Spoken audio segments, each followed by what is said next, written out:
questions were on retinal layers. So let me quickly discuss for you all, although I put the discussion on Telegram group and also on Insta, but those of you who don't follow there and you're just following me here because now you feel like there's a lot of non-Ophthal stuff going on. We have a lot of Ophthal stuff also going on because primarily I am an ophthalmologist only. Okay. So the first question was the layer that prevents backscattering of light. So what is that chemical or what is the substance that absorbs excess light and prevents backscatter, which is melanin. Now, where is melanin present? RPE, retinal pigment epithelium. Okay. Now, there was one more question on retinal pigment epithelium, which was the third question. Outer blood retinal barrier formed by outer blood, always barriers. Okay, whether it's a blood-brain barrier or blood retinal barrier or blood aqueous barrier, always formed by tight junctions. What is the other name for tight junctions? Zona occludens. Okay, so tight junctions between which cells? In the outermost layer of the retina. Outer blood retinal barrier in the outermost layer of the retina. Which is the outermost layer of the retina? RPE. Now, there's something else that you need to learn from the other three options that were mentioned in the question. What were the other three options mentioned in the question? Endothelial cells, pericytes and Muller cells. So these three actually go on to form the inner blood retinal barrier. The tight junctions between the endothelial cells of the retinal capillaries. Okay, that primarily forms the inner blood retinal barrier with contributions from retinal pericytes and also the Muller cells. Okay. Now, I've discussed question 1 and question 3. Question number 2 was RNFL thickness measured by.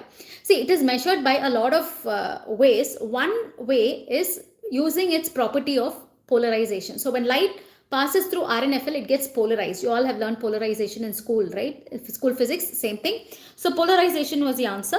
Some of you had marked total internal reflection. Guys, total internal reflection happens at the angle. We are not able to see the angle structures without a gonioscope because the light gets reflected internally. That is there, not at the RNFL layer. Okay.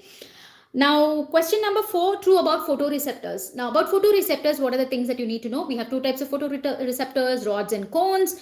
Rods 20 times more than the number of cones. So, we totally have 120 million rods and 20 million cones in each eye. So, the ratio becomes 20:1. Now, where are the rods maximum in concentration? In the mid-peripheral retina, also called as the equatorial retina. Okay, where are they absent? Rods are absent in the fovea. Now, coming to the cones, cones are maximum at fovea. However, blue cones are absent at the fovea. All right. Now, there are three structures absent at the fovea. As I always say, remember RGB. What is RGB? Rods, ganglion cells, and blue cones absent at fovea. Is that clear? Okay, now cones are responsible for vision in bright light. So that is why we call it as photopic vision, whereas rods in dim light, what we call as scotopic vision. So cones for photopic vision and also for color vision, rods for scotopic vision. Is that clear? So that is why when you have a problem with the rods, you get a nyctalopia, which is night blindness. And when you have a problem with the cones, you get hamarlopia. What is hamarlopia? Day blindness. Okay, so that's a quick revision. Now, the last question was an image-based question where I had posted the ultra microscopic picture of the rods and the cones. So what does A depict? A is the outer segment, B is the inner segment with the cell body and nucleus, and C is the synaptic terminal, the axon, modified axon of the synaptic terminal, and A is the entire one. So this is the rod, this is the cone.